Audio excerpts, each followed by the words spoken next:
been trying to get this job done for a long time, the burn, but we've finally succeeded today. Well, I think that we should be allowed to go and just do that, but I can understand that, you know, the protocols that you have to go through. But I think that when it's ready to do again, we should be able to just go in and hopefully do the burn, because I don't think we'd have to go through all that stuff again if we wanted to do it again, which I think should be done on a regular basis. We had to go through all sorts of organisations like the Bushfire Brigade, and then they passed it on to someone else, and then someone else, and CALM, and we finally we got the okay to go through after about 6 months. My role was to develop a document that makes the process legal in the eyes of the Fire Emergency Services and the Bushfires Act, so it's all compliant. So we have to develop a thing called a fire burn prescription, which is a substantial document, but without that document, if you light the fire basically committing arson and being on DEC estate, it was essential that we had that document in place prior to the burn. There's always an opportunity to conduct a smaller scale prescribed burn, like such as a cultural thing. It comes down to timing of the year then. Best time, as far as we're concerned, to burn is in autumn. We need to get our prescription signed off probably in December, preceding that autumn. And you know, if we were notified that 12 months in advance is ideal for us. We can go out, ground truth the area, talk to our stakeholders, get the prescription developed and signed off, and then carry the burn off in autumn. So yeah, you almost need to allow a 12-month bracket. We have to take into account the birds' nests and things. We try to make sure that the birds haven't got youngs in the nests and things like this. If we have a slow burn that's going through there, the lizards know, they get out the way. So rather than have a raging fire where they get caught in the fire, so we've got to be very aware of those animals that can't sort of move so quickly. But mainly it's the birds that we worry about, because the young ones in the nest can't get out. Our old people used to burn the country where they lived. Once they stayed there for a while, then they'd burn and go and come back later on, 12 months later, and everything would be. Not only did they use the fire for revegetation and things, they used it to hunt animals.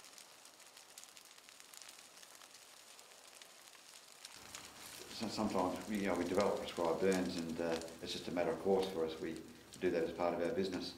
This one here, I think what was evident to the people was the significance to the Indigenous people and how much emphasis they put on it for benefiting their culture, and so that's probably the main thing we got out of it. There was obviously benefits to us protecting our infrastructure at the recreation site, breaking up their fuel ages so that in the event of a bushfire in summer, it's not going to be so ferocious, but probably the main thing was an understanding of the significance of that type of an activity to the Aboriginal people.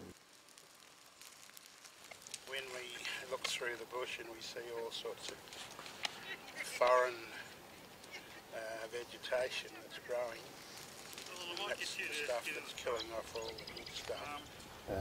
This place here, there's lots of lupin, blue lupin growing through it, and that's probably spread from around the farming area. And that's taking over, and it was choking out all the good stuff that was supposed to be there. Everlasting's still here, but not as much as there used to be. Yeah. And hopefully this is going to bring all that back and be a place where people can come and have a look. And I think we've got a couple more spots to do. So up further is where all the flowers do grow, just a patch down there where the orchids grow, where those trees are. So hopefully we can kickstart all that again. Yeah. Get it going.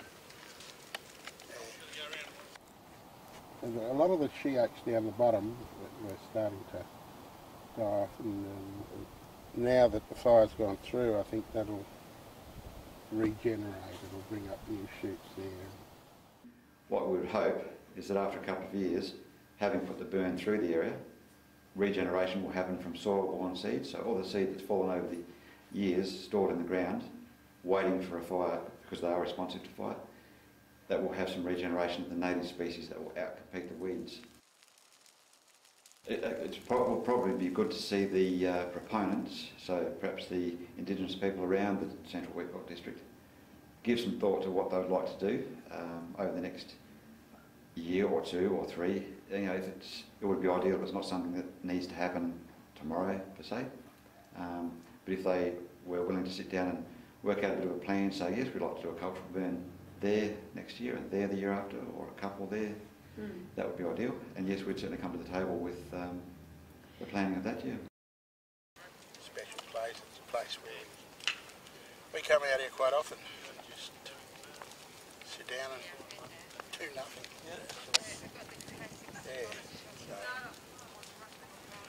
very good. We bring our grandchildren out here every time they come up and just let them go loose. Yeah. They do what they want, and you don't have to bother about it.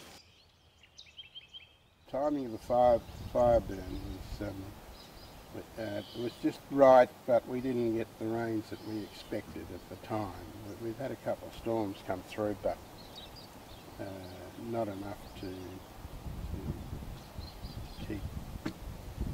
wet the ground and get the seeds to grow and stuff. But hopefully that'll all come through when we get a good downpour of rain. Depends on what the heavens send down to us.